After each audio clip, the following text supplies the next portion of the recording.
शारदा विशारदा ज्ञानदा वरदा वन्देऽहं Sharda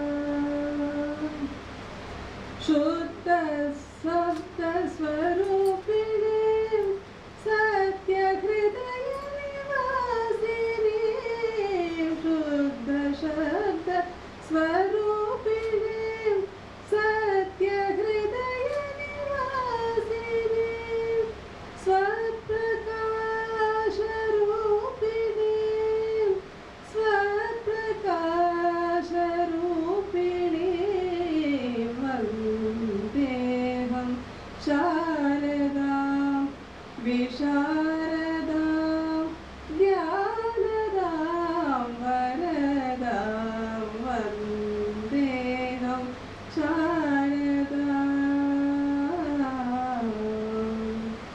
परात् परविद्याभूषिता सुरमुनिनरगणसेविता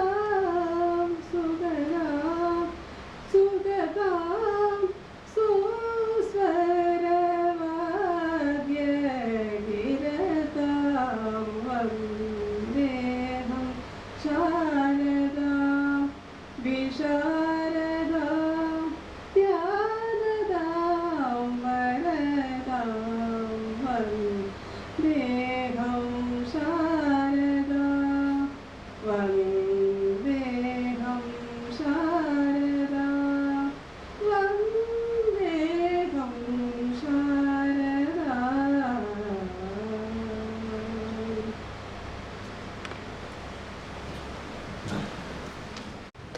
Shri KL. Rao sir को नमन करते हुए मैं विशाल अरोड़ा ज्योतिष विभाग की ओर से आप सबका यहाँ स्वागत करता हूँ। राव सर के बारे में आप सब जानते हो, उन्हीं के संकल्प के कारण ज्योतिष की कक्षाएं यहाँ प्रारंभ हो पाई। Rao sir Indian audit and account services से डायरेक्टर जनरल के पद पर रिटायर हुए और उन्हीं के अथक प्रयासों से ज्योतिष आप सब लोग यहाँ पढ़ रहे हैं और उन्हीं के कारण ही हम सब लोग यहाँ एकत्रित हो गए हैं। उनके बारे में कोई भी बात करना सूर्य को दिया दिखाने के बराबर है। एक महान हस्ती, एक महान गुरु, एक महान ज्योतिषी, उनका ना कोई मुकाबला है ना कभी हो पाएगा। हम सब लोग उन्हीं के शिष्य हैं, उन्हीं से सीखा है और उन्हीं के बताए हुए रास्ते का अनुसरण कर रहे हैं। मैं अब आपका परिचय कराना चाहूँगा हमारे चीफ गेस्ट श्री अशोक प्रधान जी से, जो 1967 बैच के IAS ऑफिसर हैं। इन्होंने निश्चय किया कि भारतीय विद्याओं की सेवा में रत रहना है और भारतीय विद्या भवन से जुड़े, तब से ये हमारे यहाँ पर लोगों की सेवा कर रहे हैं। इन्हीं की मार्गदर्शन में हमारा भारतीय विद्या भवन इतना आगे बढ़ा और इतनी तरक्की की। अब मैं अनुरोध करूँगा हमारे फैकल्टी मेंबर से, वो डाइस पर उपलब्ध सभी अतिथिगणों का स्वागत करें। सबसे पहले मैं श्री आइजक सर से निवेदन करूंगा कि वो आए और हमारे डायरेक्टर श्री अशोक प्रधान जी का स्वागत करें। मैं नवल सिंह जी से निवेदन करूंगा कि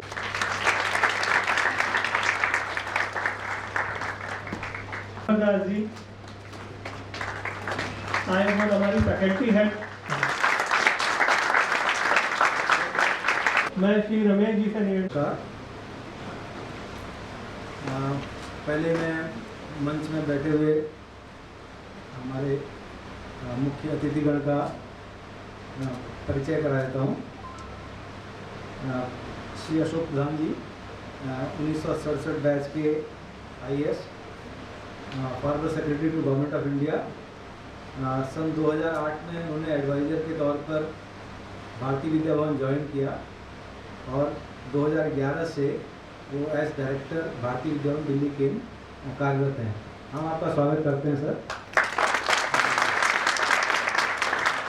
इसके बाद हम स्वागत करना चाहेंगे श्री राजेश मिश्रा जी का, जो रजिस्ट्रार हैं भारतीय विद्या भवन के, रिटायर्ड IAS से AGMUT कैडर के, और उन्होंने दिल्ली गवर्नमेंट और अरुणाचल प्रदेश गवर्नमेंट के कई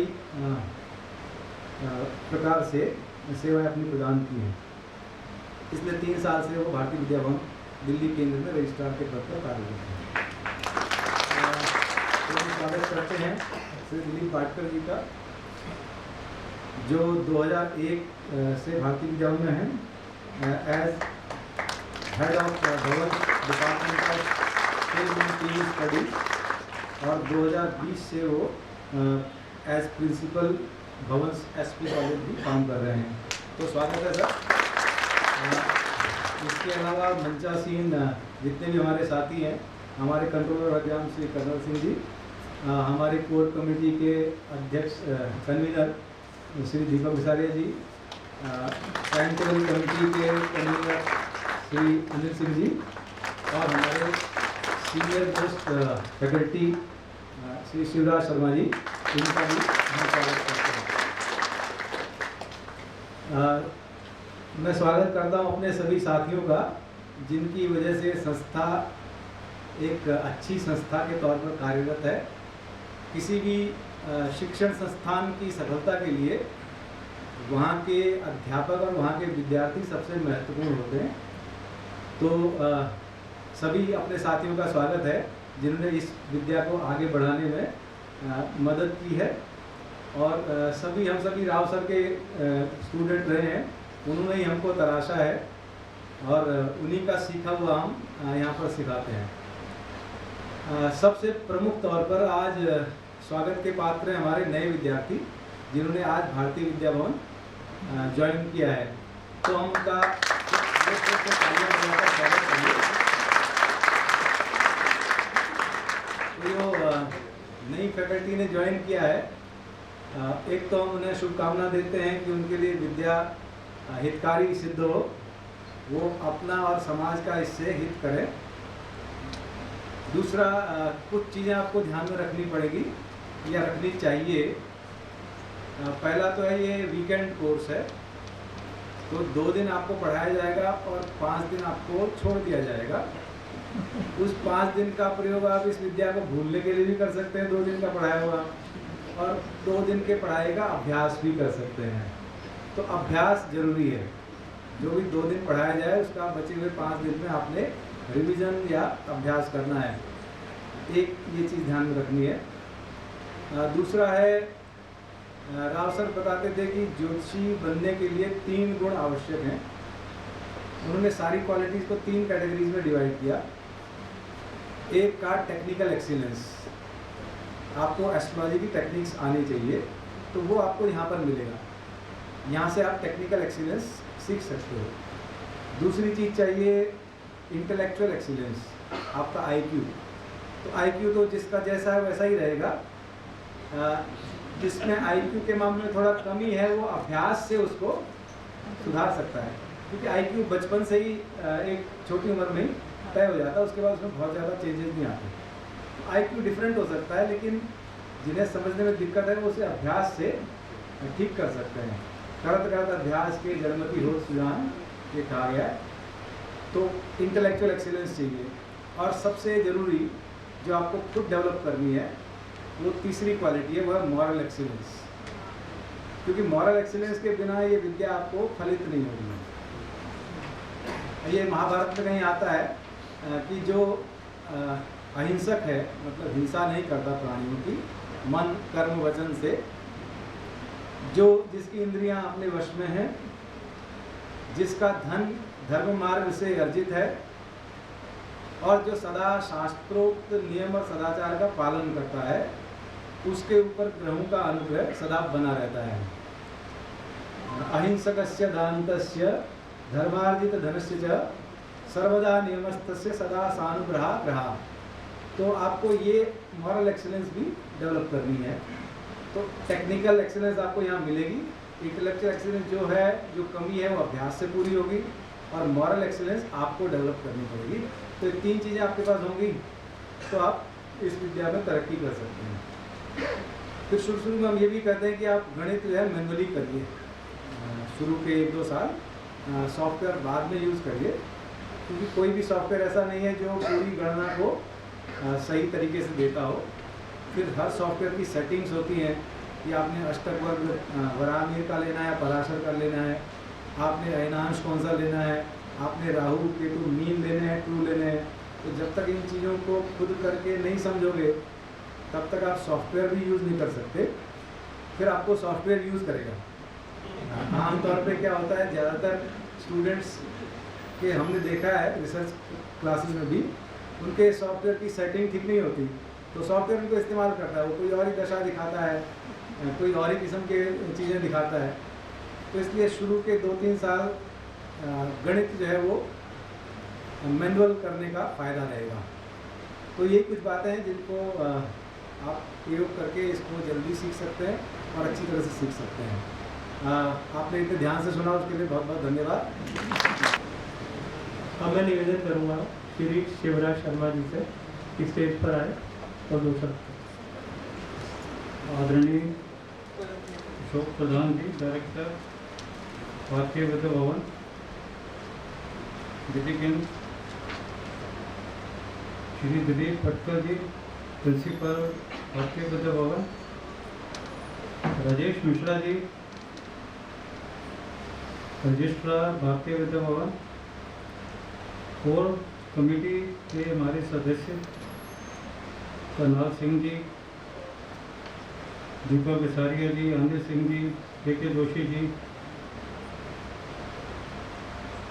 और राव साहब अगर ऑनलाइन पे हैं, वो हमारा यूट्यूब पर देख रहे हैं, तो उनको भी नमस्कार। और सारे फैकल्टी मेंबर्स जो हैं उनको भी मेरा नमस्कार। आप सबको ये मालूम है कि ये कोर्स हमारा 1987 में शुरू हुआ था। के.एल. राव साहब उस वक्त इस कोर्स को चलाने के लिए प्रमुख भूमिका में थे। उनके बिना ये कोर्स चल भी नहीं सकता था उस वक्त। और आज 2022 हो गया है, मतलब इसको 36 साल हो गए हैं इस कोर्स को चलाते हुए।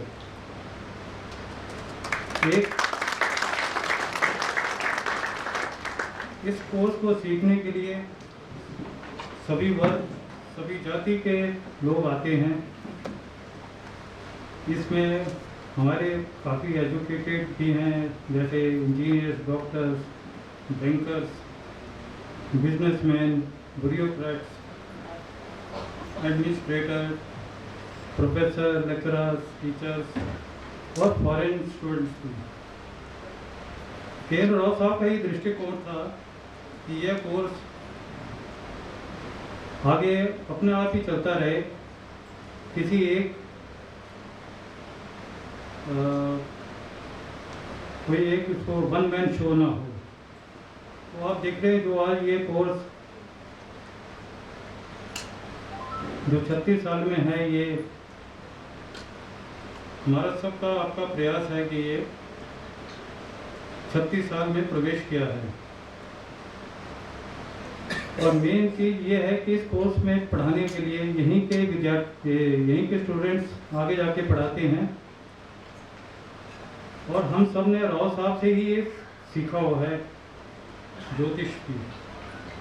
हमारी फैकल्टी फुली डेडिकेटेड है। वो अपना कीमती समय अपना प्रिपरेशन से, अपने फैमिली से छोड़ के यहाँ पढ़ाने आती है।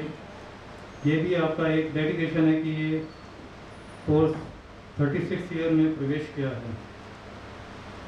आपने भी ये कोर्स नए स्टूडेंट्स ने ज्वाइन किया है, तो आप भी अपनी ये क्लासेस कोई मिस ना करें, पढ़ते रहें, पूरा डेडिकेशन रखें, क्योंकि आप में ही आगे जाके पूरा कोर्स करके आपको ही यहाँ पे कोई ना कोई आपको एक पढ़ाने का अवसर दिया जाएगा और आप इस कोर्स को ही आगे चलाएंगे, ताकि 36 साल से भी आगे चले। तो राव साहब का दृष्टिकोण है। और दूसरी बात ये है कि भारतीय विद्या भवन जो हमारे सभी संस्कृत और वर्ल्ड कल्चर्स का कोर्सेज और भी चलाता है, और उसमें एक ज्योतिष भी है। तो राव साहब का और भारतीय विद्या भवन का जो संगम है वो काफ़ी सही, मतलब सफल हुआ है ये प्रयास भी। तो राव साहब अगर आज देख रहे हैं अपने बेंगलोर में बैठ के ऑनलाइन पे, तो हम सबका ये प्रयास है कि उनके जो दृष्टिकोण है हम उनमें और प्रयास करें और इस कोर्स को आगे बढ़ाएं। तो आप सबका धन्यवाद, आप नए स्टूडेंट्स का थैंक यू। हेलो, अब मैं आग्रह करूँगा श्री दीपक बिसारिया जी से, कि वो आए और अपने भारतीय विद्याभवन के बारे में बोलते हैं। धन्यवाद प्रधान जी और मंच पे सम्मानित मुख्यों का स्वागत है और आप सबका स्वागत है। आप लोग जो जुड़े हैं, जिन्होंने ज्वाइन किया है, वो एक साधारण जुड़ना नहीं है।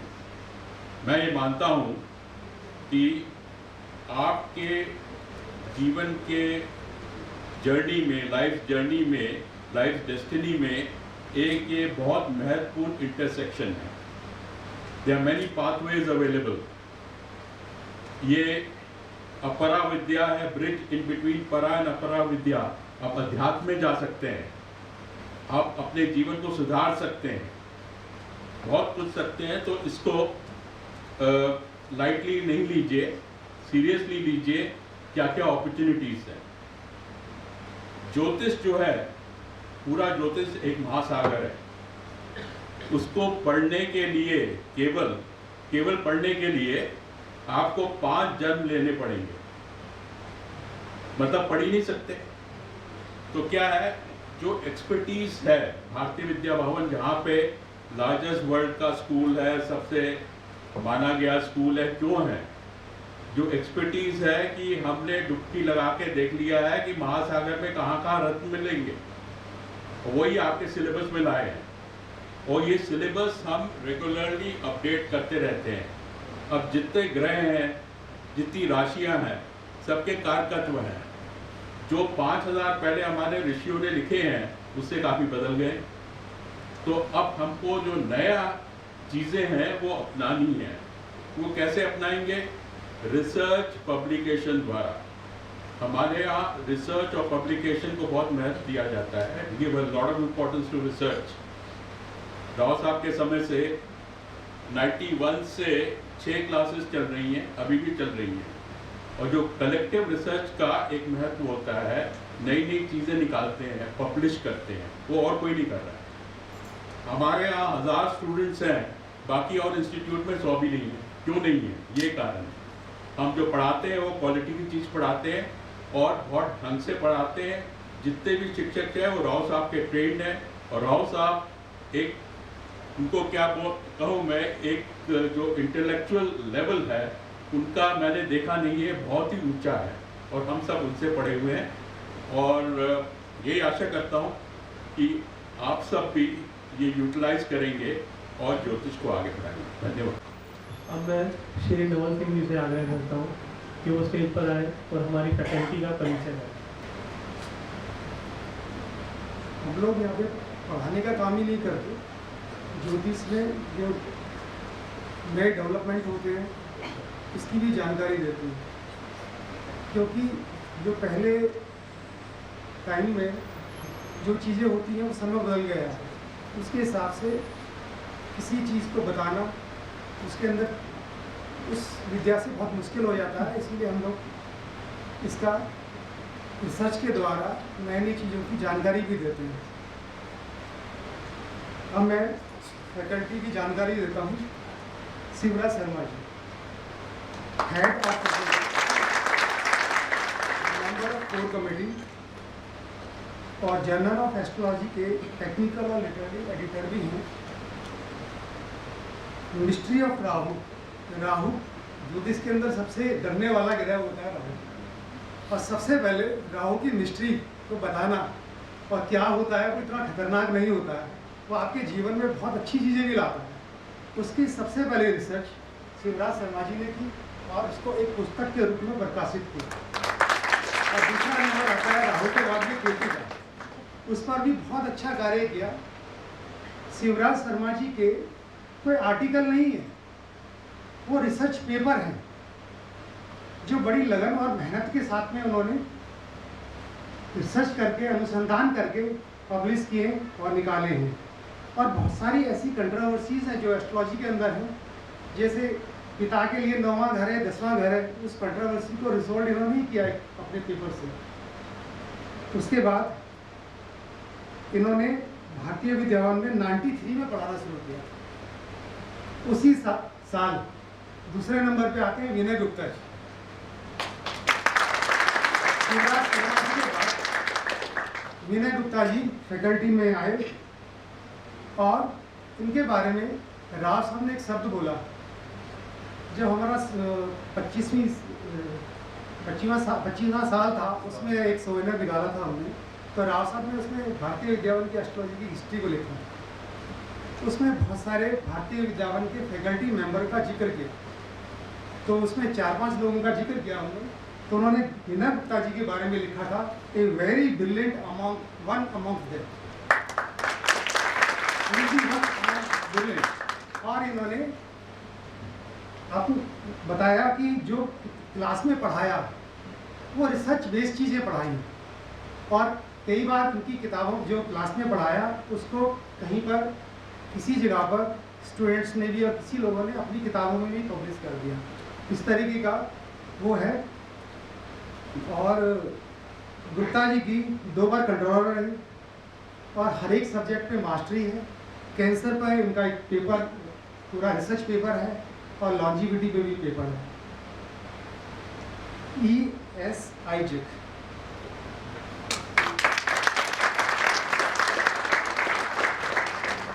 राव साहब कहते हैं बिल्कुल ऐसे ही हैं जैसे विनय गुप्ता जी।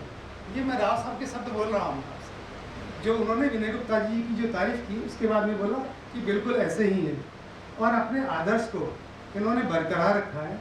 ये हमेशा कहते हैं ज्योतिषी को प्रोफेशनल नहीं होना चाहिए, चार्ज नहीं करना चाहिए। ये राव साहब के शब्द हैं। और ये दूरदर्शन में डायरेक्टर के पद से रिटायर हुए। हर एक सब्जेक्ट में मास्टरी है इनकी। और एक आपने नाम सुना होगा गॉड पार्टिकल, तो गॉड पार्टिकल इन एस्ट्रोलॉजी इन्हीं की देते हैं।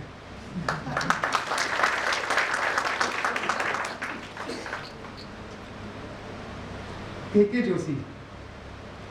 जोशी और आईजे सर एक ही बैच के हैं, 94 बैच।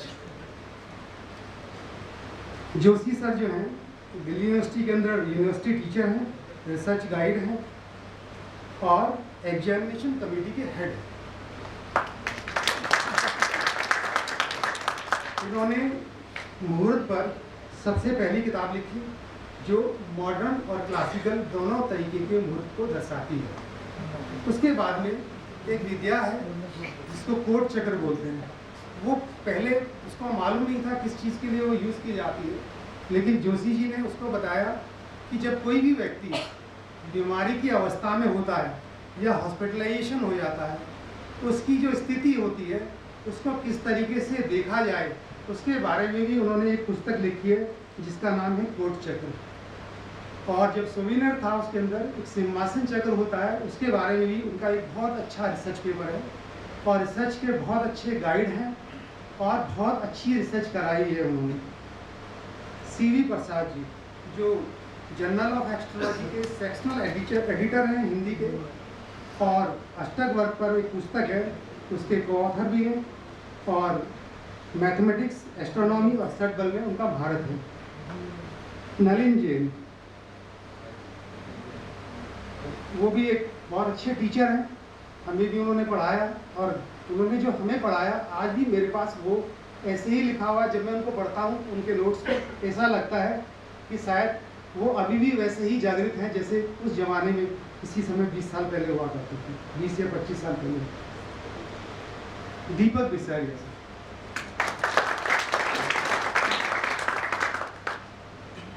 जर्नल ऑफ एस्ट्रोलॉजी का पूरा कार्यभार ये संभालते हैं।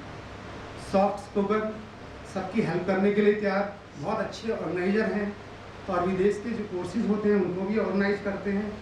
उन्होंने एक विवाह पे बहुत अच्छी पुस्तक लिखी है और मल्टीपल मैरिज पे भी बहुत अच्छे आर्टिकल लिखे हैं। मल्टीफेरियस पर्सनैलिटी है। और इनकी जर्नल ऑफ एस्ट्रोलॉजी में एक लेख आता था एस्ट्रो करंट के नाम से, वो बहुत अच्छा लेख है, उसको पढ़ेंगे तो आपको बहुत सारी जानकारियाँ मिलेंगी। मनोज पाठक जी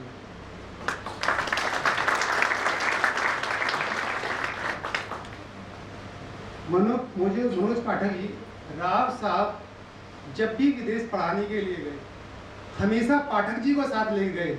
उसी से आप एक अंदाज़ा लगा सकते हैं कि राव सर जिन्होंने इस संस्थान को खड़ा किया, उनको उनके ऊपर कितना बड़ा भरोसा होगा कि वो हमेशा अपने साथ पाठक जी को ले गए।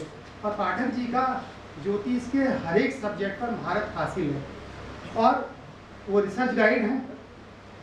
द्विसप्तति समादशा एक ज्योतिष की दशा होती है, उस पर अपनी किताब भी लिखी है। और दशाओं पे पाठक जी ने अपने रिसर्च के द्वारा बहुत सारे काम कराए हैं, जिसमें चक्र दशा पब्लिश है, काल चक्र दशा पे भी, काल दशा पे भी काम कराया, बहुत सारी दशाओं पे उन्होंने काम कराया। और बहुत सारी ऐसी ज्योतिष की कुछ चीज़ें हैं जो कंट्रोवर्शियल हैं, उन सब चीज़ों को उन्होंने रिजॉल्व कराया अपनी रिसर्च के माध्यम से। इसके बाद हैं पद्मा राघवन जी, ये रिटायर हैं दिल्ली यूनिवर्सिटी से, अच्छी टीचर हैं और उनका एक आर्टिकल है rise and fall of dictators, बहुत अच्छा रिसर्च पेपर लिखा था उन्होंने। अखिला कुमार,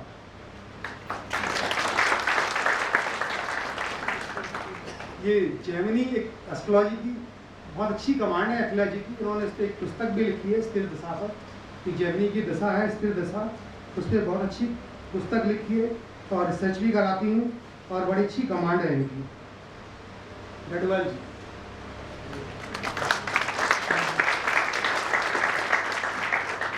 गढ़वाल जी अष्टक वर्ग के टीचर हैं। इनकी एक बहुत अच्छी आर्टिकल है पुरानी, मार्स सेटर्न क्षत्रिय पर्सनैलिटी। इन्हें मंगल और शनि के कंजंक्शन पे एक बहुत पहले आर्टिकल लिखा था राजाओं की कुंडलियाँ लेके, कि बताया कि क्षत्रिय पर्सनैलिटी किस तरीके से उनके हॉरोस्कोप से निकल के आती है और बाद में भी जो आपके एडमिनिस्ट्रेशन में होते हैं उस कॉम्बिनेशन का कैसे उपयोग किया जाता है वो उन्होंने बताया। और नीच के ग्रहों से लोग डरते हैं, तो गढ़वाल जी का एक बहुत अच्छा 2 आर्टिकल हैं। शनि और बुध जब नीच के होते हैं तो आपकी कुंडली में अचानक वो स्ट्रेंज रिजल्ट देते हैं, वो कैसे देते हैं उनका बहुत अच्छी तरीके से उन्होंने समझाया है अपने आर्टिकल्स के द्वारा। और अष्टावर्ग की पुस्तक के तो ऑथर भी हैं। कर्नल सिंह जी 1984 बैच के IPS ऑफिसर हैं, ED के डायरेक्टर हैं और मैथमेटिक्स सटबल, इस पे बहुत अच्छी कमांड है। एक लघु परासी रही है ज्योतिष के अंदर होती है, वो बिल्कुल जो है आपका लॉजिकल ग्रंथ है एक तरीके से, उस पर सर की बहुत अच्छी कमांड है।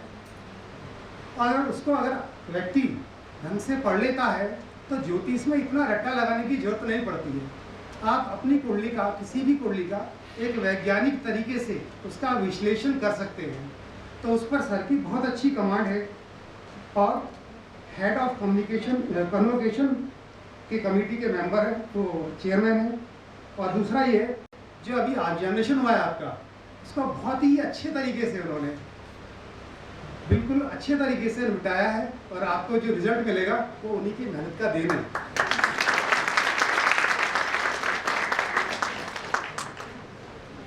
डॉक्टर रामा मिश्रा,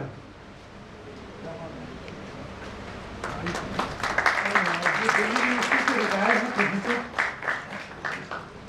और 2 किताबें हैं बृहस्पति और द्वादश दशा, उसके साथ रवि परमार जी के साथ में इन्होंने, उनके साथ में दोनों ने मिलके किताब लिखी है। और उसके अलावा single woman delayed marriage of girls, उसके अंदर भी उनका बहुत बड़ा योगदान है उन किताबों के लिए, तो इनका बहुत अच्छा रिसर्च में बैकग्राउंड है।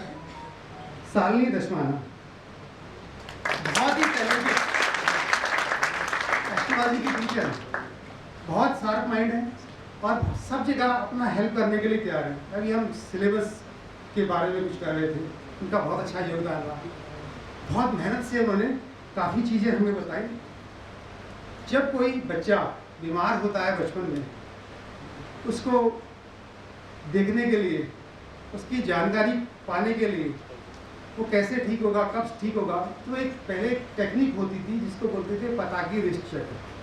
उस पर इनकी बहुत अच्छी रिसर्च बेस्ड किताब है, वो दोनों भाषाओं में उपलब्ध है, हिंदी और इंग्लिश में।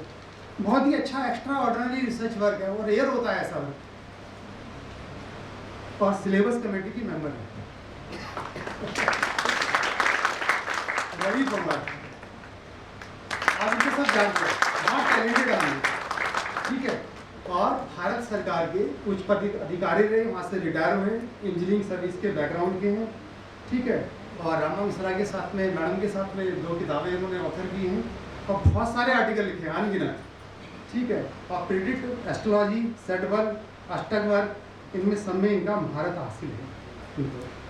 मनोज कौशिक, वो एक पेंटर हैं, बहुत टैलेंटेड टीचर हैं और उसके एस्ट्रोलॉजी के अलावा उनको जो आपके वेदांता वगैरह उनकी बड़ी अच्छी नॉलेज है और रिसर्च वर्क काफ़ी किया उन्होंने। फिर ये कहा अष्टक वर्क एक टेक्निक होती है, उस पर उन्होंने अपना एक शोध पेपर भी पब्लिश किया है। अनिल सिंह जी, कंट्रोलर ऑफ एग्जामिनेशन थे, इनको जो भी काम सौंपा गया राव साहब ने, उन्होंने बहुत लगन से, बड़ी ईमानदारी से उसको निभाया और पूरी मेहनत के साथ निभाया और बहुत पुराने टीचर हैं और उनका एक बहुत अच्छा शोध है, women and modern meaning of त्रिशांश। एक टेक्निक है, उसके मॉडर्न मीनिंग जो है निकाल कैसे एक फीमेल हॉरोस्कोप में वर्क करते हैं, तो उसके बारे में इन्हें बहुत अच्छा पेपर लिखा है और बहुत अच्छे टीचर हैं और जो भी इनको काम सौंपा गया उसको उन्होंने बड़ी ईमानदारी से, मेहनत से पूरा किया। मैथ्स और जेमिनी एस्ट्रोलॉजी पे इनकी कमांड है। राजवीर सिंह, किसी टफ सब्जेक्ट पे रिसर्च करनी है तो राजवीर सिंह जी से सीखो। इन्होंने बहुत पहले 2 किताबें हैं, फर्स्ट एंड लास्ट बॉर्न, सबसे पहला सबसे आखिरी, और दूसरा है अडॉप्शन। इस पर बहुत कम रिसर्च होती है। अभी हमने आपकी जो एडॉप्शन है उसको रिकमेंड किया है कि सिलेबस में भी हम एडॉप्शन ले रहे हैं। जो संतान के इसमें बहुत अच्छे रिसर्चर हैं और बहुत अच्छे टीचर हैं। प्रेमदा अग्रवाल, इनका एक आर्टिकल था, उसकी वजह से बहुत फेमस हुई कि दोबारा मैरिज कैसे होगी।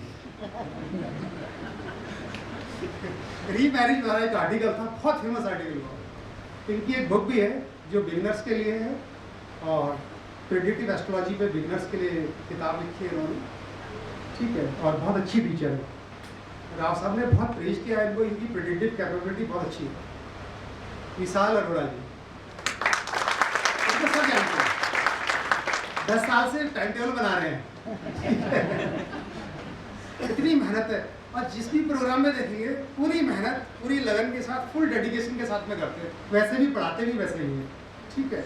और बहुत अच्छे रिसर्च किए हैं और इनका जो पढ़ाने का जो तरीका है वो बहुत लॉजिकल है, बहुत टेक्निकल है। एक बार मैंने इनका एक छोटी सी चीज़ देखी थी, लघु पराशर में उन्होंने बिल्कुल इसके प्रिंसिपल को समराइज करके लिखा हुआ है। ये एक बहुत क्लियर और लॉजिकल माइंड वाला व्यक्ति ही कर सकता है। तो विशाल और इनकी एक खूबी और है कि क्लासिकल सिंगर है।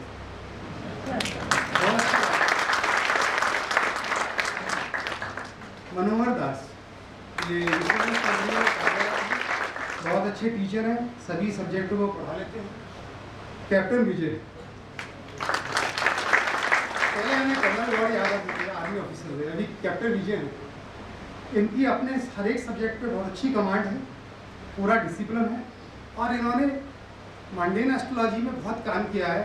एक्लिप्सिस पे भी काम किया, आर्थिक पे भी काम किया और बहुत सारी जो एक्टिविटीज़ होती हैं जो मंडेन एरिया में आती हैं उन पर बहुत अच्छा रिसर्च किया है इन्होंने और बहुत अच्छे टीचर हैं। जीवन पाठक, ये सरकारी ऑफिसर हैं, बहुत अच्छे टीचर हैं। मैथ्स और प्रेडिक्टिव एस्ट्रोलॉजी पे बहुत कमांड है। इनकी एक विशेषता भी है, मर्म चिकित्सा के अंदर भी बहुत अच्छा एक्सपर्ट है। किसी को कोई दिक्कत हो हेल्थ से रिलेटेड, वो जो है बिल्कुल ठीक कर देंगे आप। और गोल्ड मेडल भी था इनको मिला है, इसमें मिला है ब्रॉन्ज मेडल, दोनों ठीक है, ठीक है। अंशु सचदेव बहुत अच्छी टीचर है। राव साहब की जितनी भी रिसर्च है उनका उन पर पूरी भागीदारी है उनकी और बहुत अच्छा पढ़ाती हैं वो। और अंजू सचदेव जो है और your children and your Karma, planets and sibling, उसके अंदर उनका बहुत बड़ा योगदान है उन किताबों के अंदर कार्य करने के लिए और बहुत अच्छी टीचर हैं। रमेश कुमार,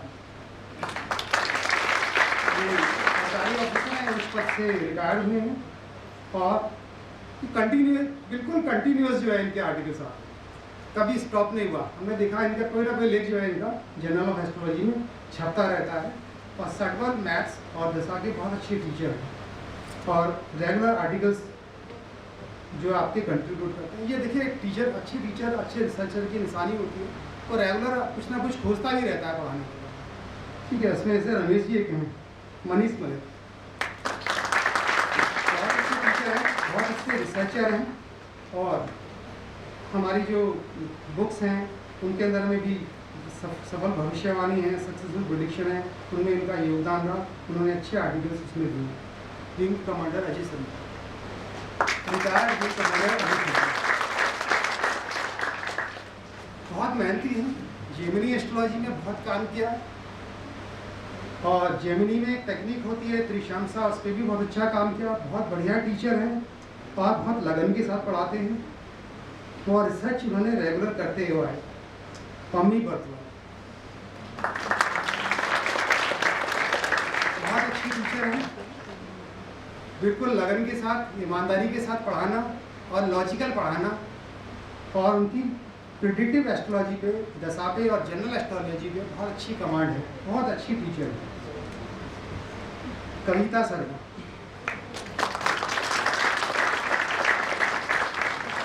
ये भी जो राजसाब के रिसर्च हैं, जो रेगुलर आर्टिकल्स को कंट्रीब्यूट करते हैं, उनमें कविता शर्मा जी का बहुत योगदान रहता है। पूरी लगन के साथ में कार्य करती है। इनकी जो है आपकी पढ़ाने की जो कमांड है वो भी बहुत अच्छी है। सॉफ्ट स्पोकन, बिल्कुल क्लियर है आपका जो टॉपिक है जिनको पढ़ाती हैं। और जो है बाकी भी ज्योतिष के अलावा जो पाठ वगैरह होते हैं उनकी प्रोनाउंसिएशन भी बहुत अच्छी है। ठीक है, क्योंकि ये भी एक पाठ है प्रार्थना करने का भगवान से, ईश्वर से। द्रौपदी राय,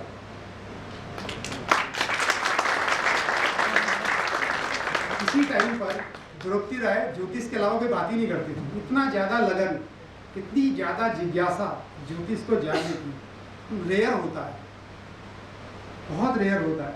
और बहुत आर्टिकल, कंटिन्यूस आर्टिकल, जितनी भी किताबें हैं जो हमने नाम ली, famous woman, delayed marriage of girls, single women, सबके अंदर इनका कंट्रीब्यूशन रहा है, रेगुलर कंट्रीब्यूशन रहा है। बहुत अच्छी टीचर है, वैसे भी टीचर है। संदीप भट्ट, ये ज्योतिष के बहुत अच्छे टीचर हैं, भी जानते हैं। ठीक है, और प्रिडिक्टिव एस्ट्रोलॉजी और मैथ्स की अच्छी कमांड है। समर चौबे, इनका इंटरलिंक्ड डेस्टिनी पे अच्छा आर्टिकल है, रिसर्च पेपर है। वर्षफल के अच्छे टीचर हैं ये द्रौपदी राय, संदीप भट्ट और समर चौबे। ये पिछले साल इन्होंने ज्वाइन किया था फैकल्टी के लिए। मुन्नी गोयल आई नहीं है सर, वो भी समर चौबे के साथ उन्होंने ज्वाइन किया। और जो उन्होंने रिसर्च पेपर लिखा था इंटरलिंक्ड डेस्टिनी, वो उसमें दोनों ने मिलकर साथ में लिखा। बहुत अच्छी टीचर हैं, रिसर्चर भी अच्छी हैं। शालिनी पांडे, ये वाइस प्रोफेशनल डॉक्टर हैं, पैथोलॉजिस्ट हैं और पिछले साल इन्होंने ज्वाइन किया। बहुत अच्छी रिसर्चर हैं। जब से ज्वाइन किया तब से रेगुलर इनके आर्टिकल्स आते हैं जर्नल ऑफ एस्ट्रोलॉजी। ये एक बहुत अच्छा वो देखा इनका कि रेगुलर आर्टिकल्स आ रहे हैं जब से इन्होंने ज्वाइन किया। अभी पिछले साल ही ज्वाइन किया। अतुल अग्रवाल, इन्होंने भी लास्ट ईयर ज्वाइन किया है। काफ़ी अच्छी कमांड है, अच्छे रिसर्चर है। केदारनाथ ट्रेजेडी जो हुआ था उस पर बहुत अच्छा वर्क किया था उन्होंने। साहब आपने भी उनके साथ में मिलकर काम किया था। प्रीति तोमर, उन्होंने आगे ज्वाइन किया। बहुत अच्छी रिसर्चर है। राव साहब ने जितने भी रिसर्च वर्क कराए उनमें इनका बहुत योगदान रहा है। विजय लक्ष्मी, उन्होंने भी आज ज्वाइन किया है और इनका भी उतना ही योगदान है उन आर्टिकल्स में जितना बाकी का है। और जितने भी राव साहब ने अपने रिसर्च वर्क किए हैं सब में उनका विजय लक्ष्मी जी का पूरा योगदान है। इन्होंने काफ़ी केसेस यहाँ पर रिसर्च क्लासेस में जो रिसर्च वर्क में उनको प्रेजेंट भी किया है यहाँ पर। ये फैकल्टी का इंट्रोडक्शन है। मैं अपना इंट्रोडक्शन खुद दे देता हूँ। देखिए, मेरी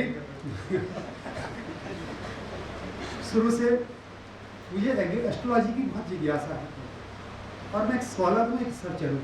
मुझे अभी भी पढ़ने का ही शौक है। मेरे घर में किताबें तो मैं बहुत सारी पढ़ता हूँ, सारे सब्जेक्ट पढ़ लेता हूँ, फिलोसफी भी, मैथ्स भी, फिजिक्स भी, साइंस की जितनी भी रिसर्च होती है सब आती है। घर भी मेरा लाइब्रेरी है। तो सिर्फ ये जिज्ञासा है एक कि अच्छी रिसर्च करें और ज्योतिष के अंदर जो हम समाज की जितनी भी सेवा कर सकते हैं वो कर लें। इसके माध्यम से जो हमारी जनरेशन है उसको हम कैसे गाइड कर सकते हैं। इस तरीके के केसेस आते हैं जिसमें आपको एस्ट्रोलॉजी में प्रेडिक्शंस की जरूरत नहीं होती है, उसमें काउंसलिंग की जरूरत होती है। जब आप किसी चीज़ को काउंसलिंग करते हैं किसी भी चीज़ से तो वो प्रेडिक्शन नहीं होता है, उसमें आपकी प्रेडिक्शन फेल भी नहीं होता, क्योंकि आप कुंडली देखकर उस व्यक्ति को समझा रहे हैं, बता रहे हैं कि आपके जीवन के लिए ये वाली दिशा अच्छी होती है, इस दिशा में जाएंगे तो आप तरक्की करेंगे। इसीलिए ये है। और सबसे बड़ी बात है, मेरा जो सौभाग्य था ये था कि जब रिसर्च थी तो राव साहब और कर्नल गॉड कराते थे रिसर्च। तो राव साहब ने अपना बैच मुझको खुद दिया था और मुझे खुद अपने क्लास के अंदर छोड़ने के लिए आए थे। मेरा इससे बड़ा भाग्य नहीं हो सकता, इससे ज़्यादा मैं अपना प्रेशर दे नहीं सकता। इसके साथ नवल सिंह जी बहुत पुराने शिक्षक हैं, हमें भी पढ़ाया है इन्होंने, और एक किताब भी लिखी है प्लैनेट्स एंड चिल्ड्रन के ऊपर, एजुकेशन के ऊपर किताब भी लिखी है। और ये जो द्रौपदी जी के बारे में बता रहे थे कि 24 घंटे एस्ट्रोलॉजी, ये भी 24 घंटे एस्ट्रोलॉजी करते हैं। और मैं तो इसे कई बार कहता हूँ कि हमें हमारे जो जितने शिक्षक हैं इनकी आप कक्षा लिया कीजिए, ये विनय गुप्ता जी, ये पाठक जी, ताकि हम लोगों को और सीखने को मिले। Thank you. अब मैं आग्रह करूँगा हमारे इंस्टीट्यूट ऑफ एस्ट्रोलॉजी के जो प्रिंसिपल हैं श्री दिलीप वाजपेयी जी, वो आए और 2 शब्द। माननीय को नमस्कार, सभी टीचर्स को नमस्कार, और जो भी नए विद्यार्थी, पुराने विद्यार्थी, सभी को मेरा नमस्कार। भारतीय विद्या भवन हमारी कर्मभूमि है और ऐसे लेकर हम इसके साथ जुड़े हैं। कन्हैयालाल मानिकलाल मुंशी जो हमारे भारतीय विद्या भवन के जो संस्थापक है, वो श्री अरबिंदो के जो है फॉलोवर्स थे। श्री अरबिंदो का मैं एक कोट यहाँ पे आपको बताना चाहूँगा। श्री अरबिंदो ने कहा है, education of a human being should start at the beginning of the birth and it should continue throughout the life. और ये यहाँ एप्लीकेबल होता है। मैं देख सकता हूँ कि भाई सारे के सारे हाईली एजुकेटेड आप सब लोग सामने बैठे हैं और अभी भी बहुत कुछ सीखने की चाहत है। ये जो एजुकेशन का प्रोसेस जो है, मेरे ख्याल से कभी भी हमारे जीवन में खत्म नहीं होता है और every day we are learning some other thing. Bharatiya Vidya भवन के साथ जुड़ने का मुझे जो सौभाग्य मिला है और आपके सामने आज मैं हूँ, तो मैं चाहूँगा कि मैं 2 बातें आपको बता दूँ ताकि आपका जो लाइफ की तरफ देखने का जो नजरिया है वो कुछ हद तक और ज़्यादा क्लियर हो जाए। हम लोग जब लाइफ की बात करते हैं और कोशिश यही रहती है किसी तरह से हमारे हिस्से में जो दुख आता है वो कम से कम या नहीं आए। सबकी कोशिश यही रहती है कि हमारे हिस्से में दुख ना आए। और जो सबसे बड़ा जो दुख हमारे हिस्से में जो आता है उसको हम लोग कहते हैं हमारी बीमारियां, रोग। ये जो रोग है वो रोग से सिर्फ हमें वो परेशान नहीं करता है, हमारे समस्त परिवार को परेशान करता है, हमारा बैंक बैलेंस भी वो खाली कर देता है। तो इसलिए कि आज एक छोटी सी पॉइंट के ऊपर मैं डिस्कस करूँगा, जिसको हम लोग कहते हैं कि भाई रोग क्या है। आमतौर पे हम लोग कहते हैं कि भाई हमारे पास 4 तरह के रोग होते हैं, 4 टाइप ऑफ डिसीजेस। सबसे पहला आता है जिसको हम लोग कहते हैं आहारिक रोग, उसके बाद आता है जिसको हम लोग कहते हैं व्यवहारिक रोग, तीसरा आता है जिसको हम लोग कहते हैं मानसिक रोग। ये 3 तरह के रोग हमारे पास जो होते हैं। आहारिक रोग यानी कि हम कुछ गलत खाते हैं, जो नहीं खाना चाहिए वो खाते हैं, ज़्यादा खाते हैं या कम खाते हैं, अच्छा लगता है इसलिए ज़्यादा खाते हैं या अच्छा नहीं लगता है इसलिए उसको अवॉइड करते हैं। इन चीज़ों को लेकर जो भी बीमारियां हमारे साथ जो होती है उसको हम लोग कहते हैं आहारिक रोग, आहार के माध्यम से होने वाले रोग। आहारिक रोग के बाद दूसरा आता है जिसको हम लोग कहते हैं व्यवहारिक रोग, यानी जिस तरह का हम लोग काम धंधा करते हैं, ऑक्यूपेशन जो हमारा होता है, उसको लेकर कुछ बीमारियां हमारे साथ होती है। हो सकता है कि मैं बहुत भारी सामान उठाता हूँ तो उसको लेकर मुझे स्लिप डिस्क स्पॉन्डिलोसिस इस तरह की बीमारी हो सकती है। अगर मैं इंजीनियर हूँ, इंजीनियरिंग के फील्ड में जो है हम लोग किसी तरह से भी भाई मिट्टी के साथ, धूल के साथ काम करते हैं, तब जाके हमें किसी तरह से ट्यूबरकुलोसिस, सिलिकोसिस इस तरह की बीमारियां हो सकती है। इसको हम लोग कहते हैं जो व्यवहारिक रोग। जो लोग बहुत ज़्यादा साइकिलिंग करते हैं वगैरह, उनको भी जो है किसी तरह से कि ऐसी बीमारियां हो जाती है जिसको हम लोग कहते हैं कि भाई ट्यूमर हो जाते हैं या किसी तरह से। तो ये है जिसको हम लोग कहते हैं कि जो व्यवहारिक लोग, जो ऐसे व्यवहार हम लोग जो करते हैं उस लेकर कुछ बीमारियां हमारे साथ जुड़ जाती है। समझने की कोशिश करो, आहारिक रोग, व्यवहारिक रोग और ये दोनों के लिए ही डॉक्टर्स है, मेडिसिन है, दवाइयाँ है, इलाज है। तीसरे टाइप का रोग आता है जिसको हम लोग कहते हैं मानसिक रोग। हमेशा हम लोग कहते हैं कि भाई इंसान जो है प्यार का भूखा है।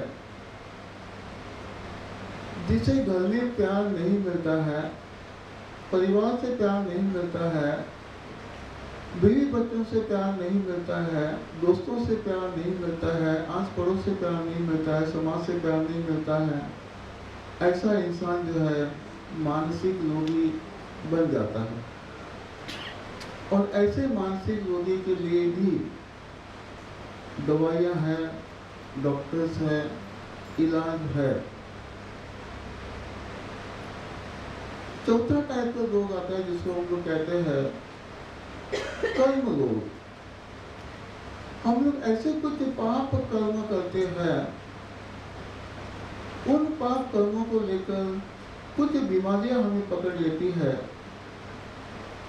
और वो जो बीमारी जो होती है उसके लिए कोई डॉक्टर, कोई दवाई, कोई हॉस्पिटल नहीं है। आप डॉक्टर के पास जाते हो, दवाई खाते हो, इलाज करते हो, लेकिन ठीक नहीं होते हो। यहाँ पे हम लोग सोचने पे मजबूर हो जाते हैं कि आखिर ये कर्म रोग क्या है, क्या हमें इन कर्मों से क्या छुटकारा मिल सकता है। आप अपनी सिलेबस के अंदर कर्म सिद्धांत अच्छी तरह से पढ़ोगे कि भाई कर्म क्या है। हम लोग जब जिसको कहते हैं प्रारब्ध है, क्रियामय कर्म है, संचित कर्म है, उसको लेकर हमारी जिंदगी कैसी चलती है, और हमारे पास जितने भी हमारे जो सो कॉल्ड या जो भाग्य, जो फेट जो होने वाला है, तो क्या हम उसको बदल सकते हैं।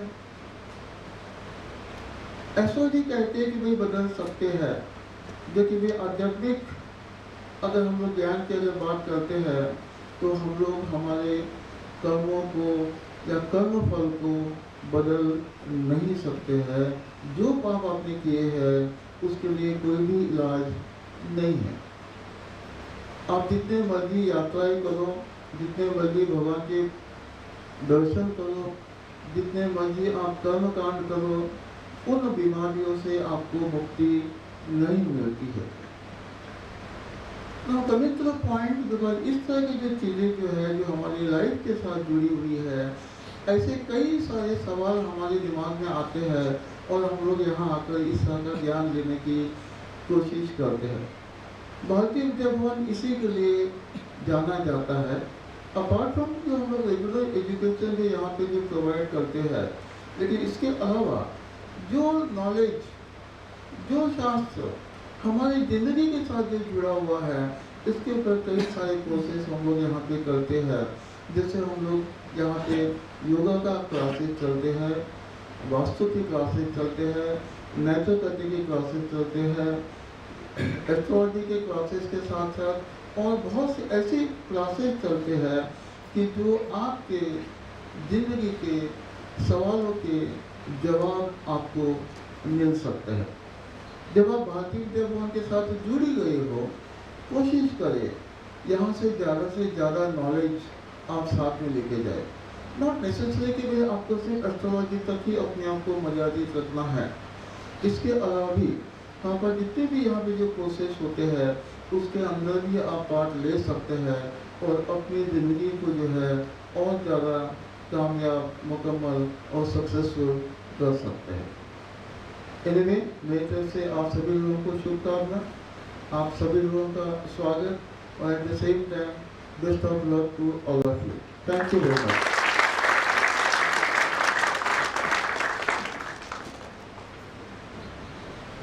अब मैं निवेदन करूंगा भारतीय विद्या भवन दिल्ली केंद्र के रजिस्ट्रार श्री राजेश मिश्रा जी से कि वो आए और दो शब्द। हमारे परम श्रद्धेय director sir colonel Singh sir, Shivraj Sharma sir, Bisaria sahab, Anil Singh ji और जोशी साहब, आप सब लोगों का भारतीय विद्या भवन में बहुत बहुत स्वागत है। आज हमारे इन्हीं महापुरुषों के माध्यम से हम लोग एक नए चरण में प्रवेश कर रहे हैं। काफ़ी भारी भारी सी बातें हो गई हैं, तो मैं सोचता हूँ कि कुछ हल्का बोल दिया जाए ताकि कम से कम आप लोगों को जो थोड़ा सा एक जड़त्व है उससे मुक्ति मिले। कुछ अच्छी बात है, आपसे ही संबंधित है, परंतु ऐसा करना नहीं है आपने। एक ज्योतिषी के पास एक लड़का गया तो कहा मेरी कुंडली देखिए। उसने कुंडली देखी और कहा अरे भाई तुम्हारी कुंडली में तो बहुत धन है। तो बोले अब ये जल्दी से बताइए कि ये कुंडली का जो धन है मैं अपने बैंक में कैसे ट्रांसफर कर सकता हूँ। तो बेसिकली जो ज्योतिष शास्त्र है उसका प्रयोग धन प्राप्ति के लिए नहीं करना, ये भारतीय विद्या भवन का एक विश्वास है और प्रोफेसर राव का भी यही कहना है। कुछ चीज़ें हैं जो विज्ञान सम्मत है, जैसे एस्ट्रोलॉजी के बारे में कहते हैं कि ये विज्ञान है क्या। बहुत से लोग कहते हैं कि विज्ञान नहीं है, क्योंकि यदि आप प्लैनेट्स की बात करते हैं, ग्रह की बात करते हैं, तो फिर राहु केतु तो ग्रह नहीं है। फिर प्लूटो की बात क्यों नहीं करते, नेपच्यून की क्यों बात नहीं करते। मेरा ज्ञान बहुत सीमित है इन चीज़ों में, परंतु चूंकि मैं साइंस का विद्यार्थी रहा हूँ, तो जहाँ तक मैंने पढ़ा है और समझा है, गॉड पार्टिकल का अभी उल्लेख आया था, और गॉड पार्टिकल की जो खोज करने की कोशिश की गई थी, वो मेरे ख्याल से जो फिजिक्स समझते हैं वो जानते होंगे कि LHC का फुल फॉर्म क्या है। Large hadron collider. दो रश्मियों को मिलाया गया और उसके बाद जो है गॉड पार्टिकल हिग बोसान करके उत्पन्न किया गया। ये गॉड पार्टिकल है। थ्योरीज है, कर्नल सिंह साहब जानते हैं अच्छी तरह से कि तरह तरह की फिजिक्स में थ्योरीज है। प्लाज्मा थ्योरी है, और जो वेव और पार्टिकल, कब एक वेव बन जाता है और कब पार्टिकल बन जाता है, कैसे पॉकेट्स में चलता है। तो आप लोगों से अनुरोध ये है कि फिजिक्स जरूर पढ़िएगा, क्योंकि जो ग्रह है वो ग्रह नहीं है। प्रोफेसर राव साहब ने, जो मैंने पढ़ा है, मेरे को ज़्यादा ज्योतिष का ज्ञान नहीं है, उन्होंने कहा ग्रह का मतलब है दशा, ये प्लैनेट्स नहीं है। तो यदि हम दूसरे ढंग से समझते हैं तो ग्रह किस प्रकार से प्रभावित करते हैं, यदि हम ये बात मानते हैं कि प्लैनेट्स प्रभावित करते हैं, तो एक बात ज़रूर है कि इलेक्ट्रोमैग्नेटिक फोर्स जो है हर एक आदमी के बीच में है। आपके शरीर से भी इलेक्ट्रोमैग्नेटिक फोर्स जो है वो उसको उत्पन्न होता है। इसी तरीके से हर ग्रह में, हर मास जहाँ पे है वहाँ पर इलेक्ट्रोमैग्नेटिक फोर्स है। तो वो इलेक्ट्रिक मैग्नेटिक फोर्स जो है वो लोगों को प्रभावित करती है, दूसरी बॉडीज़ को भी प्रभावित करती है, और इसको अपना जो इसका प्रभाव है हमारे ऊपर भी होता है। इसलिए शायद विज्ञान सम्मत है। मैंने रशिया की एक वैज्ञानिक है निदाली, उनका भी मैंने यही सिद्धांत पढ़ा है कि physics is relevant in astrology. तो आप लोगों का बहुत बहुत स्वागत है, और मैं यही उम्मीद करता हूँ कि जैसे राव साहब का एक विचार है कि यहाँ से आप मानवता की सेवा करेंगे। जब आपको ये ज्ञान की प्राप्ति हो जाएगी तो मानवता की सेवा में इसको आप लगाएंगे। इसी अपेक्षा के साथ आपका बहुत बहुत धन्यवाद और आपको बहुत बहुत शुभकामनाएं। Thank you. अब मैं निवेदन करना चाहूँगा भारतीय विद्या भवन दिल्ली केंद्र के डायरेक्टर श्री अशोक प्रधान जी से, वो स्टेज पर आए और हमें अपना आशीर्वाद। आज कई वर्ष के बाद कोरोना की वजह से जो भी कुछ सारे देश में, सारे विश्व में दुखद प्रवृत्ति हुई, नॉट ऑडिबल। अच्छा,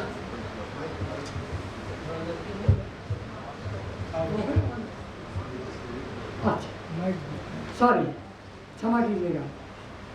मैं पुनः ये कहना चाहूँगा कि आज भारतीय विद्या भवन में एस्ट्रोलॉजी के संबंधित जो आज कार्यक्रम हो रहा है, उसके लिए मैं बहुत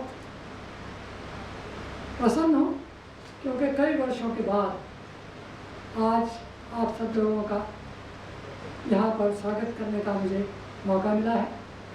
क्योंकि कोरोना की वजह से, जैसे मैंने कहा, भारतवर्ष में, विश्व के सभी देशों में बहुत नुकसान हुआ है और सामाजिक दूरियां बहुत दूर तक चलती रही, और इसलिए आज कई वर्ष के बाद सबसे पहले इस वर्ष में भारतीय विद्या भवन में आप सब लोगों ने आकर बहुत अच्छा किया, और मैं आप सबका जो एस्ट्रोलॉजी ज्वाइन कर रहे हैं उनका हार्दिक स्वागत करता हूँ, और आप लोगों से उम्र में बड़ा होने के साथ साथ आपको शुभकामनाएं और आशीर्वाद दीजिए। मैं एस्ट्रोलॉजी डिपार्टमेंट के जितना भी स्टाफ है, जितने भी लोग हैं, उनमें से बहुत बहुत विशिष्ट व्यक्ति कर्नल सिंह जी, दीपक बिसारिया जी, जोशी जी, त्रिपाठी जी, शिवराज शर्मा जी, अनिल सिंह जी और सब लोग जो हैं हमारे एडमिनिस्ट्रेशन के, उन सबका भी बहुत स्वागत करता हूँ। और आज और जितने भी यहाँ पर स्टाफ के लोग आगे पीछे बैठे हुए, उन सबको मेरा प्रणाम है, और उनकी वजह से ही आज भारतीय विद्या भवन में ये एस्ट्रोलॉजी आगे बढ़ता है। मैं कुछ और भी कहने के साथ सबसे ये कहना चाहूँगा कि एस्ट्रोलॉजी की शुरुआत कैसे हुई। कहा यह जाता है कि 3 मिलियन सेंचुरीज बीसी में मेसोपोटामिया में एस्ट्रोलॉजी शुरू हुई, और उसके बाद भारतवर्ष में आई, ग्रीस में आई और यूरोपियन शब्दों में गई। तो प्रश्न इस बात का है, ये जानना आवश्यक है। मैं आपके स्टाफ से, सब लोगों से निवेदन करूँगा कि भारत में एस्ट्रोलॉजी की शुरुआत कब हुई, कैसे हुई, ये भी आप लोगों को बताने का प्रयास करेंगे। क्योंकि मैंने जो पढ़ा कहीं भी वो यही कहा, मेसोपोटामिया में सबसे पहले ये शुरू हुआ थर्ड मिलियनियम BC, तो उसके बाद ये बात बढ़ता है। वो बात दूसरी है कि मेसोपोटामिया, इजिप्ट और सबका जो भी सांस्कृतिक संबंध था या भारतवर्ष के प्रति उनका कार्य था, वो सब समाप्त हो गया, वो अब दोबारा नहीं। आज कहा यह जाता है कि डिफिनीशन क्या है astrology? The divination of the supposed influence of the stars and planets on human affairs and territorial events by their position and aspects. ये बातें तो बड़ी साधारण है। एस्ट्रोलॉजी में इन्हीं लोगों का ही, इन्हीं चीज़ों का ही जो पढ़ने पर उनका क्या, कहाँ पर क्या असर है, किस प्रकार से होता है, ये सब किया जाता है। परंतु ये सब बात मैंने आपको सिर्फ इसलिए कहा कि वैसे तो मुझे एस्ट्रोलॉजी ना आती है, मैंने एस्ट्रोलॉजी कभी पढ़ा है, परंतु भवन में हमारे 14 साल रहने के साथ मैं हमेशा के राव साहब से जुड़ा रहा, और शायद आपको और स्टाफ को जानकर भी प्रसन्नता होगी कि मैं के राव साहब को तब से जानता हूँ जब तक कि वो इंडियन ऑडिट अकाउंट सर्विसेज के रेगुलर और मैं तब से उनको जानता था, परंतु वो उनका जन्म 1931 में हुआ था और वो 91 ईयर्स के लगभग हैं, और उन्होंने जो भी भवन के लिए किया और ज्योतिष के लिए किया वो बहुत बड़ा। आप लोगों को जानकर हर्ष होगा कि भारतवर्ष में जो बेस्ट एस्ट्रोलॉजिस्ट माने जाते हैं उनका 10 का नाम लिया है, और हमारे के नाम का साथ उसमें 5th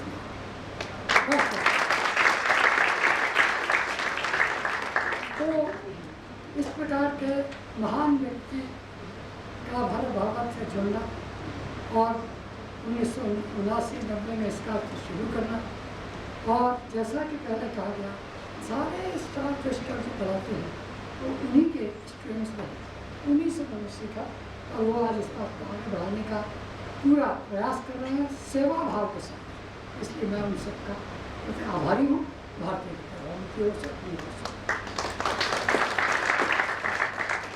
मैं अधिक कुछ न कह के सिर्फ ये कहना चाहता हूँ कि हमेशा जैसा भी मेरा संबंध केंद्र से रहा, साहब से रहा, आज भी मैंने उनसे टेलीफोन करा और मैंने उनसे कहा कि आज नया स्टाफ, नया प्रोग्राम शुरू होने वाला है, ओरिएंटेशन प्रोग्राम, तो उसमें आप की क्या राय है, क्या आपका आशीर्वाद है, क्या आप कहना चाहेंगे, बताना चाहिए, मुझे बता दीजिए। तो मैं सब जो हमारे नए लोग भवन को ज्वाइन कर रहे हैं उन सबको अर्ज कर। उन्होंने 2 बात। सबसे पहली बात तो ये कही उन्होंने, जैसा कि हमारे रजिस्ट्रार ने भी कहा कि एस्ट्रोलॉजी जो हमारे यहाँ पढ़ाई जाती है वो एक प्रोफेशनल कोर्स नहीं बनी, ये सिर्फ ज्ञान का एक आधार है। भारतीय संस्कृति के एक बड़े भारी जो भाग है उसको समझने का तरीका है, और ये आप सब लोगों से उन्होंने कहा कि मैं प्रार्थना करूँ कि आप इसको प्रोफेशनल पॉइंट ऑफ व्यू से न देखें और संस्कृति को ज्ञान समझ के उसको नंबर 1। नंबर 2 उन्होंने ये कहा कि जितने भी लोग ज्वाइन कर रहे हैं और ज्वाइन करके आगे बढ़ रहे हैं वो आज के जो समस्याएं हैं देश में, विश्व में, मानवता है, उन सबको साथ लेकर रिसर्च करें एस्ट्रोलॉजी, ये उन्होंने मुझसे कहा। तो ये मैं आप स्टाफ को और जो हमारे बड़े बड़े लोग बैठे हैं उन सबको, उन सब से प्रार्थना करता हूँ इस चीज़ को आगे बढ़ाएं, और आपसे भी प्रार्थना कि कृपा करके एस्ट्रोलॉजी में उन चीज़ों से दिखाने का प्रयास करें जो आज विश्व में हो। देखिए क्या हो रहा है, यूक्रेन की वजह से क्या हो रहा है, कोरोना की वजह से आर्थिक स्थिति क्या हो गई, स्वास्थ्य की स्थिति क्या हो गई, लोगों की कितने लोगों का जीवन से अंत हो गया समय आने से पहले। आए हैं वो जाएंगे, ये तो सभी बात है, कबीर साहब ने बड़ा क्लियर कहा। राजा रंग फकीर तो आना जाना तो सभी है, परंतु जिन लोगों का भारत देश संसार से विदाई होती है ठीक समय से पहले, वो तो बड़ा दुख की बात होती है। तो कोरोना यही सब किया है। तो ये सब हालात को देखते हुए हमें उन्होंने कहा है कि इन चीज़ों को देखना चाहिए। और इसके आगे मैं कुछ ना कह के, क्योंकि हमारे सारे स्टाफ में सब लोगों ने बहुत बड़ी बड़ी बातें कहती हैं, और मैं समझता हूँ कि समय इतना हो गया कि आप सब लोगों को लगता होगा कि इस मीटिंग का हम किया जाए। परंतु लास्ट में मैं यही कहूँगा, सर्वे भवन्तु सुखिनः, सर्वे सन्तु निरामयाः, सर्वे भवन्तु आप सब सुखी रहें, संपन्न रहें, आप अपने ज्ञान को आगे बढ़ाएं, और जो भी ज्ञान आप लोगों ने अंतर किया हो, आप लोग स्कूल या स्कूल में पढ़ने वाले बच्चे भी नहीं, सब जो आपकी जीवन की में जो आपकी फिलॉसफी है, जो कार्य रहने का तरीका है, उसको भी आगे बढ़ाएं। उसमें स्वार्थ से उठकर समाज के स्वार्थ के लिए, परिवार के स्वार्थ के लिए, राष्ट्र के स्वार्थ के लिए और विश्व के स्वार्थ के लिए बढ़े, यही मेरी आपसे प्रार्थना है। आप थोड़े लंबे गहरे सांस ले लो, दिल की धड़कनों को रोक लो, क्योंकि परीक्षा का परिणाम आने वाला है। तो मैं कन्नड़ सिंह जी से निवेदन करूंगा कि वो आए।